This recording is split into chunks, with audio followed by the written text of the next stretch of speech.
Hello everyone, जैसे कि आप सबको पता है सुबह के बज चुके 7 और मैं लेके चल रही हूँ आपको एनसीईआरटी की हेवन। आज का हमारा चैप्टर है क्लास 7 की जियोग्राफी की चैप्टर 5 वाटर। इस चैप्टर को हम यहाँ पर डिस्कस करने वाले हैं और वाटर का दूसरा नाम भी हाइड्रोस्फीयर। ठीक है, हमने हमारी प्रीवियस जो चैप्टर है वहाँ पर एक जगह पर हमने पढ़ा था कि वाटर का दूसरा नाम जो है वो है हाइड्रोस्फीयर। सो बेसिकली ये चैप्टर जो रहेगा ये हमारा वाटर के बारे में मीन्स हाइड्रोस्फीयर के बारे में रहेगा, वाटर की पोर्शंस के बारे में और वाटर कौन सी जगह पर कैसे रहता है और हमारी अर्थ पर वाटर कैसे कौन सी बॉडीज़ पर पाया जाता है means distribution of water bodies हम पढ़ेंगे। ऑल्सो पढ़ेंगे ओशन सर्कुलेशन, ऑल्सो पढ़ेंगे वेव्स के बारे में, जो ओशन पर वेव्स आते हैं, डेव आते हैं, उनके बारे में समझेंगे और टाइड्स के बारे में समझेंगे, ओशन करंट्स के बारे में समझेंगे। ऐसे बहुत सारे टॉपिक्स हम यहाँ पर डिस्कस करने वाले हैं अपने इस वीडियो पर।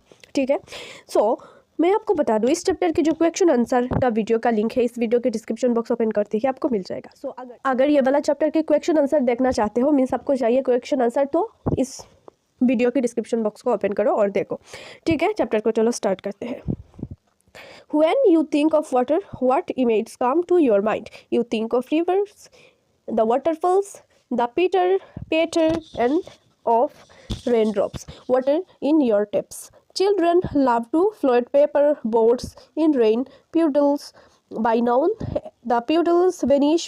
Where does the water go? Okay, so water के नाम सुनते ही आपके मन में होगा कि रिवर का वाटर या फिर वाटरफॉल्स का वाटर या फिर रेनड्रॉप्स का वाटर, राइट?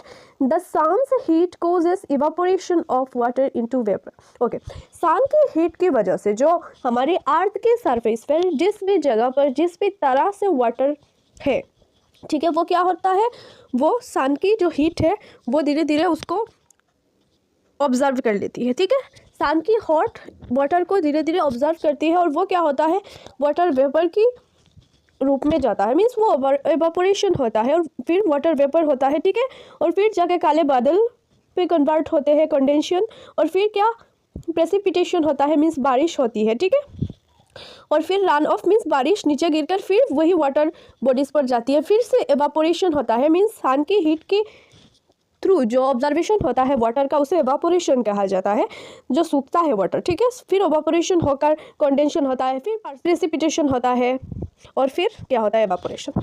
यही है water cycle. When the water vapour cools down it condenses and forms clouds. Okay, जब वाटर वेपर जो है जो ऊपर जाता है वो ठंड होता है, जाके सन की हीट के थ्रू तो जाता है, जाके जब कूल होता है तब बनता है हमारा क्लाउड्स मीन्स जो जिससे बारिश होता है। From there it may fall on the land और sea in the form of rain, snow और स्लिट। यह स्नो के फॉर्म में भी आता है, स्लिट की मीन्स पत्थरों की फॉर्म में भी आता है और रेन्स की भी। ठीक है, the process by हुच water continually change its form and circulates between oceans, atmosphere and land is known as the water cycle. ठीक है, ये जो प्रोसेस है जब नीचे आता है वाटर आने के बाद फिर से एवापोरेशन होता है, फिर कंडेंसेशन होता है, फिर से प्रेसिपिटेशन होता है, इसे ही वाटर साइकिल कहा जाता है। जैसे साइड पे क्यूट सा पिक्चर पर आपको बताया गया जिससे आप अंदाज़ा लगा सकते हो थोड़ा बहुत। Our earth is like a terrarium, the same water that existed centuries ago still exist today. Okay, जो हमारा अर्थ है वो एक टेरेरियम की तरह, टेरेरियम क्या है यहाँ पर साइड पर देखते हो, है कि एक जार पर अगर कांच की जार पर अगर आप कुछ पेड़ पौधे लगा दोगे, लगाकर उसको ऊपर से पूरा टाइट मीन्स यार टाइट कर लोगे तो क्या होगा, तो वो जो प्लांट्स है उससे वाटर जाएगा, फिर से बारिश की तरह मीन्स नीचे आ जाएगा, फिर से जाएगा, फिर से नीचे आ जाएगा। यही है अर्थ। ठीक है, अर्थ पर भी ऐसा है कि ऊपर जाता है वाटर, नीचे आता है, ऊपर जाता है वाटर आता है। इससे ऐसा कहा गया कि जो सालों पहले मीन्स बरसों और 100,000 साल पहले जो वाटर था, सेम ही वाटर अभी तक एग्जिस्ट कर रहा है। ठीक है, the water used to irrigate a field in Haryana may have flowed down the Amazon River 100 years ago. The major sources of fresh water are the rivers, ponds, springs and glaciers. Okay, so जो major source of water means जहाँ से हमको water मिलता है वो है river, दूसरा है ponds means तालाब, तीसरा है springs and glaciers. Springs means जो फिर आता है ग्लेशियर्स, ठीक है। ग्लेशियर्स का मतलब है जो बर्फ का जमा हुआ पहाड़ होता है, मीन्स बर्फ को ही ग्लेशियर्स कह सकते हो। The ocean bodies and the seas contain salty water, और ओशन बॉडीज एंड सीज जो है वहाँ पर इतना सल्टी वाटर मिलता है, मीन्स नमक वाला वाटर मिलता है, ठीक है। The water of the oceans is salty और saline as it contains large amount of dissolved salts, okay.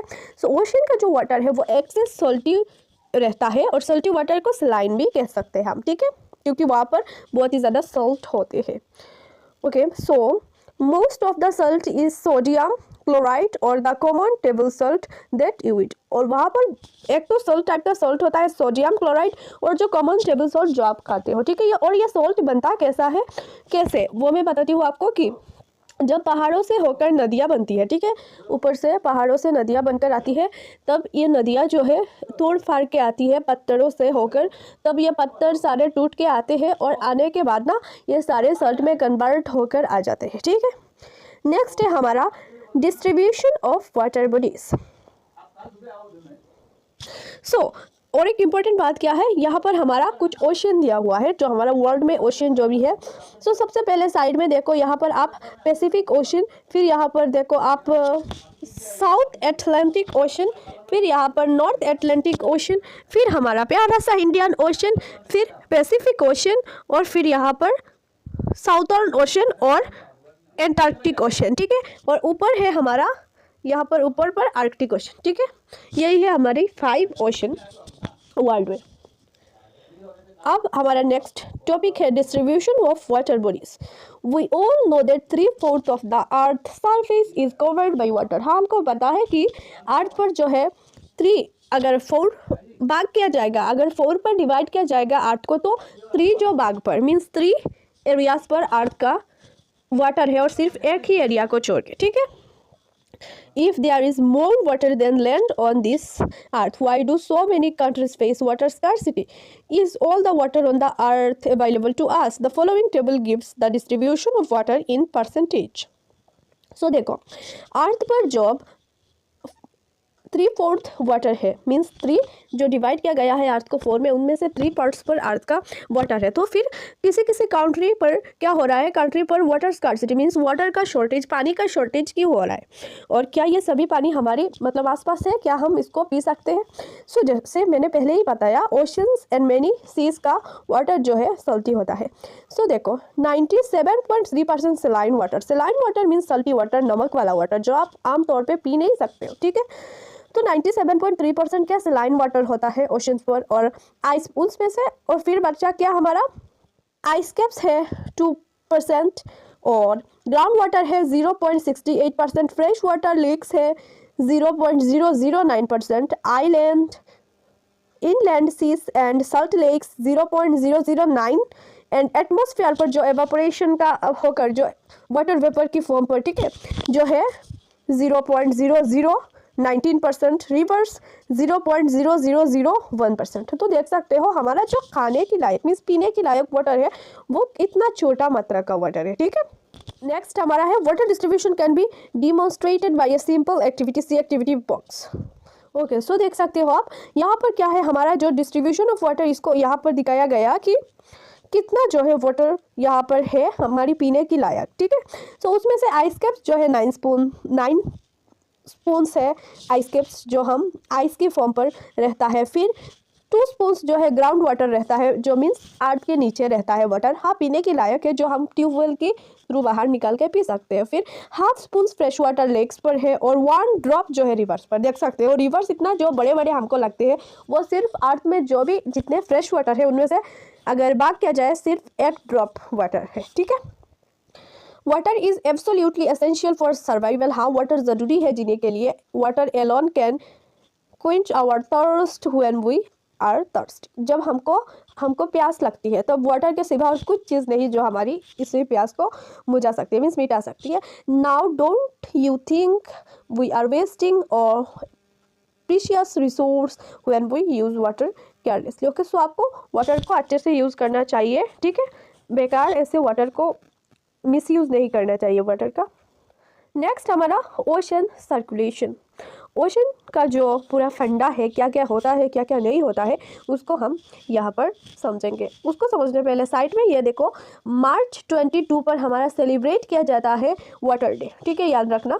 So ocean circulation, there is something magical about working bare feet on the sea shore, the wet sand on the beach, the cool breeze, the seabirds, the smell of the salt in the air and the music of the waves। हाँ, जब आप सी शोर मतलब सी की area पर, जो side पर जो ज़मीन होता है, मीन्स सी के पास की, वहाँ पर अगर पैदल चलते हो तब आपको बहुत अच्छा फील होता है। क्यों होता है? क्योंकि वो जो सैंड होता है बीच का, वो बहुत ही सॉफ्ट सा होता है और कूल ब्रीज रहता है, ठंडी ठंडी हवा रहता है, बिकॉज ऑफ लो टेम्परेचर होता है और एयर प्रेशर जो है वहाँ पर ज़्यादा जाती है। सो इसी वजह से, एंड सी बर्ड्स वहाँ पर होते हैं बहुत सारे, और स्मेल होता है सल्ट का, और म्यूज़िक होता है वेव्स का। मीन्स वेव्स का म्यूज़िक ये नहीं है कि वेव्स गाते हैं गाना, ठीक है, ऐसा नहीं, बस पानी का जो साउंड होता है, वो आवाज़ होता है वाटर का, वो वाला कहा गया यहाँ पर।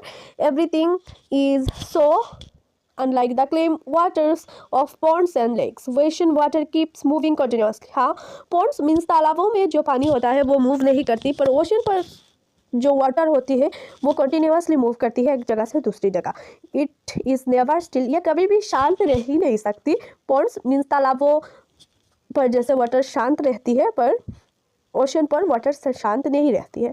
The movements that occur in oceans can be broadly categorized waves, tides and currents। और जो ये मूवमेंट होती है ओशंस पर, इनको 3 टाइप्स पर डिवाइड किया गया है। फर्स्ट है वेव्स, फिर आता है टाइड्स एंड फिर करंट्स आता है, ठीक है। इनको आप सेपरेटली समझेंगे। सबसे पहले समझो आप वेव्स। जो ओशन पर डेव आती है उसको हम वेव्स कहते हैं, ठीक है। When you are playing through ball on the beach and the ball falls into the water, what happens? It is fun to watch how the ball gets washed back to the shore by the waves। हाँ, जब समुद्र पर आपका खेलते खेलते अगर ball निकल गया तो क्या होता है? डेव के सहारे बॉल जो है वो फिर से आपके पास आ जाता है साइड में, ठीक है।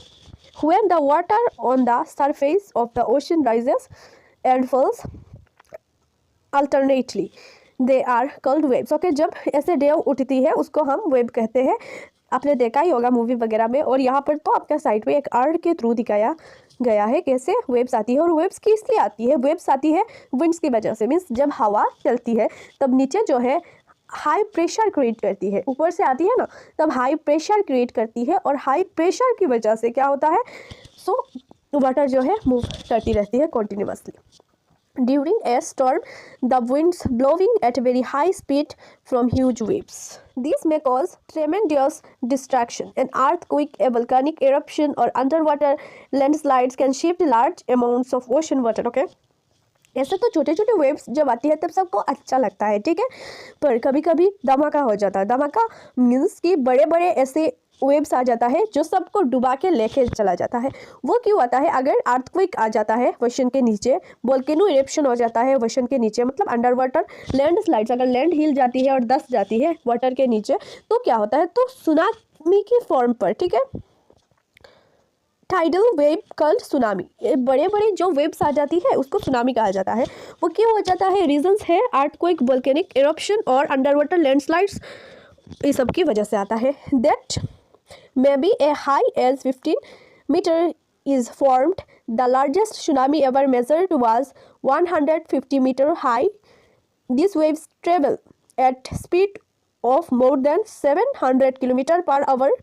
The tsunami of 2004 caused widespread damage in the coastal areas of India. The Indira Point in the Andaman and Nicobar Island got submerged after the tsunami. Okay, so यहाँ पर मेंशन किया गया कि जो हाई सुनामी आता है वो 50 metre का रहता है, और अभी तक का जो मेज़र किया गया बड़ा सुनामी वो 150 मीटर हाई था, और स्पीड था 700 किलोमीटर पर आवर, ठीक है। और 2004 पर जो सुनामी आया था इंडियन ओशन पर, जिससे क्या हुआ? इंडिया पर बहुत ही ज़्यादा नुकसान हो गया कोस्टल एरियाज पर। Tsunami, the earth's pandemonium. Okay, tsunami का मतलब है अर्थ पेंडेमोनियम, मीन्स अर्थ का जो तोड़फोड़ होता है उसे सुनामी कहते हैं। सो यहाँ पर बताया गया कि इंडियन ओशन पर सुनामी क्रिएट हुआ। क्यों हुआ? अर्थक्वेक की वजह से। इंडोनेशिया के पास पर अर्थक्वेक हुआ जिसकी वजह से सुनामी क्रिएट हुआ और जिससे इंडिया के कोस्टल एरिया के लोग भी इफेक्ट हुए। क्यों हुए? क्योंकि उनको ये जानकारी नहीं थी कि इंडियन ओशन पर सुनामी नहीं आती ना, तो उनको ये मतलब वो लोग अलर्ट नहीं रहते थे कि ओशन आएगा या फिर कुछ। जिसकी वजह से लापरवाही की नतीजा बहुत ही ज़्यादा तोड़फोड़ हुआ और क्या हुआ? नुकसान हुआ लोगों का। वही चीज़ यहाँ पर दिया हुआ है डिटेल्स में, आप एक बार पढ़ लेना, ठीक है। देख सकते हो आप, इस तरह से तोड़फोड़ होकर सब कुछ मीन्स पानी के नीचे ही चला गया था। तमिलनाडु की पिक्चर है ये, तमिलनाडु कोस्ट की। नेक्स्ट है हमारा टाइड्स। ओके, अब समझते हैं हम टाइड्स को। टाइड्स जो है वो यहाँ पर डिटेल्स पे डिस्कस करेंगे हम। The rhythmic rise in fall of ocean water twice in a day is called a tide। Okay, जब एक ओशन की वाटर सी लेवल से थोड़ा सा मतलब सी लेवल से नीचे चला जाता है या फिर ऊपर चला आता है, एक ही दिन में ऐसा होता है। मीन्स कभी नीचे चला गया, कभी थोड़ा ऊपर आ गया। ओके, वेव का मतलब समझे थे हम कि वाटर तो सेम लेवल पर है, बस डेव आ रहा है। ये नहीं, यहाँ पर कोई डेव नहीं, बस वाटर नीचे जा रहा है या फिर ऊपर आ रहा है, ठीक है। It is high tide when water covers much of the shore by rising its highest level। Okay, high tide कहा जाता है जब वाटर बढ़ता है और लो टाइड कहा जाता है जब वाटर नीचे चला जाता है। ये क्यों होता है? ये ग्रेविटेशनल पुल की वजह से होता है। मीन्स ग्रेविटेशन की वजह से होता है। मीन्स मून और सन की ग्रेविटेशन की वजह से अलग अलग ग्रेविटेशन पर अलग अलग ऐसा हाई टाइड और लो टाइड देखा जाता है अलग अलग ग्रेविटेशन पर, ठीक है। इसको पढ़ेंगे यहाँ पर। The strong gravitational pull exerted by the sun and the moon on the earth surface causes the tides. जो स्ट्रॉन्ग ग्रेविटेशन होता है मून की तरफ से और सन की तरफ से, इसकी वजह से होता है टाइड्स हमारा। The water of the earth closer to the moon gets pulled under the influence of the moon's gravitational force and causes high tide. Moon की वजह से अर्थ पर होता है हाई टाइड, ठीक है। During the full moon and new moon days, जब full moon होता है और न्यू मून डेज होता है, मीन्स जब यहाँ पर नीचे देखो आप, जहाँ पर स्प्रिंग टाइड दिया हुआ है या तो यहाँ पर, ठीक है, फुल मून या फिर न्यू मून होता है। न्यू मून मीन्स मून नहीं है और फुल मून मीन्स मून पूरा दिख रहा है। ऐसे जब सिचुएशन होता है, मीन्स सूरज और अर्थ और मून एक ही दिशा पर होता है, मीन्स एक ही जगह पर स्ट्रेट होता है, उस पर हाई टाइड आता है, ठीक है। उस समय हाई टाइड आता है। मीन्स मून खींचता है, सन खींचता है, दोनों खींचते हैं तो ज़्यादा पानी ऊपर हो जाता है ओशन का। मीन्स ओशन का पानी ऐसे खींचना, मीन्स ओशन के पानी को वो खींच लेते हैं थोड़ा सा, मीन्स थोड़ा सा ऊपर आ जाता है। अर्थ की जो मिट्टी है उसको तो खींच नहीं पाते, इसलिए पानी जो है वो तो लिक्विड है, वो ऊपर थोड़ा सा उठ जाता है, इसलिए टाइड आता है। But when okay, the ocean waters get drawn and diagonally opposite directions by the gravitational pull of sun and moon resulting in low tides। okay, जब ऐसी सिचुएशन आता है नीप टाइड, जब सन दूसरी साइड पर, मीन्स सन तो अपनी ही जगह पर रहता है, मून दूसरी साइड पर, तो दोनों खींच रहे हैं, तो तब क्या होता है? तब ज़्यादा मीन्स टाइड नहीं बनता। क्यों नहीं बनता? क्योंकि दोनों खींच रहे हैं तो जगह पर रहता है, और अगर एक ही साइड से खींचते हैं तो वाटर ऊपर उठ जाता है, ठीक है। This tides are called neap tides. यहाँ पर दिया हुआ है साइड पर, आप देख लो। High tides help in navigation, they raise the water level close to shores, this helps the ships to arrive at the harbour more easily. Okay, tide की वजह से, टाइड जो है, टाइड जब होती है तब शिप्स को आसानी से लाया जा सकता है, ठीक है। हाई टाइड्स जब होती है तब एक जगह पर वाटर को जमा कर दिया जाता है, ये एक टेक्नोलॉजी है। और जब टाइड चला जाता है तब ना आप शी के थ्रू, मीन्स जब इसको खोलोगे ना तब वाटर जो है नीचे जाएगा ना, तब आपकी शिप भी जा सकती है, शिप के थ्रू आप कहीं जा सकते हो, ठीक है। The high tides also help in fishing. जब हाई टाइड्स आती है तो तब समुद्रों के पारों पर मछली ही मछली आ जाती है वाटर के साथ। Many more fish come closer to shore during the high tide, this enables fishermen to get a plentiful catch. This rise and fall of water due to tides is being used to generate electricity in some places। Okay, जब tides आती है, high tides, तब electricity भी इससे generate किया जाता है। फिर हमारा आता है ओशन करेंट्स। ओशन करेंट्स का मतलब है कि ओशन के पानी को घूमना। इसका मतलब ये नहीं ओशन करंट का कि मीन्स ओशन के करंट जो है ओशन के पानी को हाथ में लेते ही करंट लग जाएगा, ऐसा कुछ नहीं है। ये जो पानी घूमती है एक जगह से दूसरी जगह, फिर लौट के वही जगह आती है, उसे कहते हैं ओशन करेंट्स, ठीक है। Ocean currents are streams of water flowing constantly on the ocean surface in definite directions.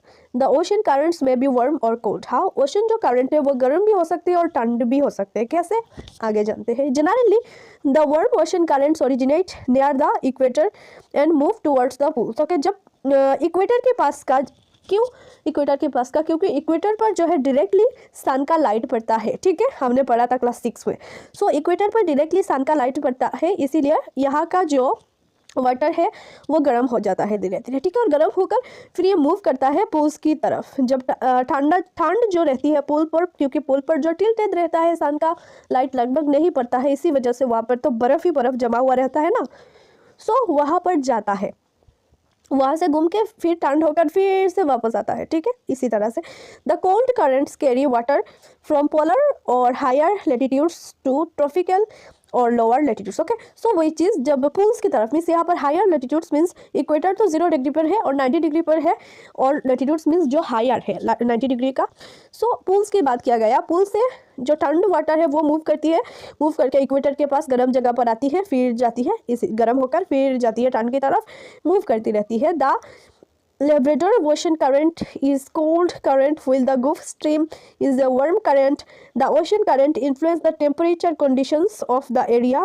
Warm currents bring about warm temperature over land surface.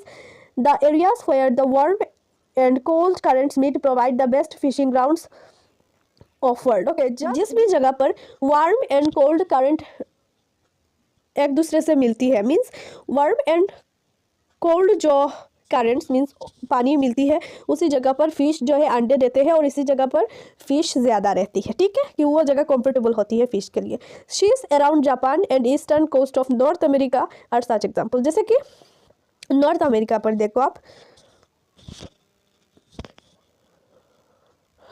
यहाँ पर देखो आप इक्वेटर। ठीक है, इक्वेटर के यहाँ पर नीचे आप देख सकते हो जो ब्लू वाला है वो क्या कोल्ड करंट है, और जो ऑरेंज वाला है एरोस वो वार्म है।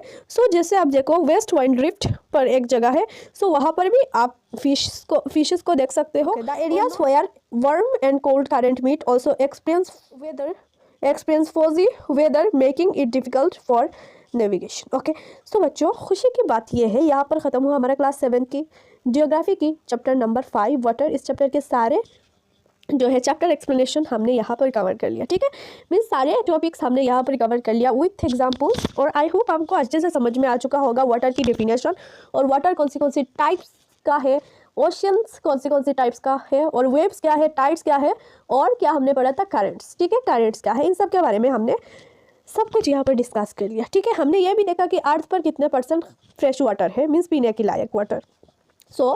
कोई भी डाउट है तो feel free to ask in the comment section, और मिलते हैं अपने नेक्स्ट वीडियो पर ऐसे इंटरेस्टिंग एक चैप्टर के साथ। और फिर से बता रही हूँ, इस चैप्टर के जो चैप्टर के क्वेश्चन आंसर है, मीन्स नीचे यहाँ पर जो क्वेश्चन आंसर है एनसीईआरटी के सॉल्यूशंस, वो आपको मिल जाएगा इस चैप्टर के डिस्क्रिप्शन बॉक्स ओपन करते ही। अगर क्वेश्चन आंसर चाहिए मीन्स एनसीईआरटी सॉल्यूशन चाहिए तो डिस्क्रिप्शन बॉक्स ओपन करो, मिल जाएंगे। मिलते हैं नेक्स्ट वीडियो पर।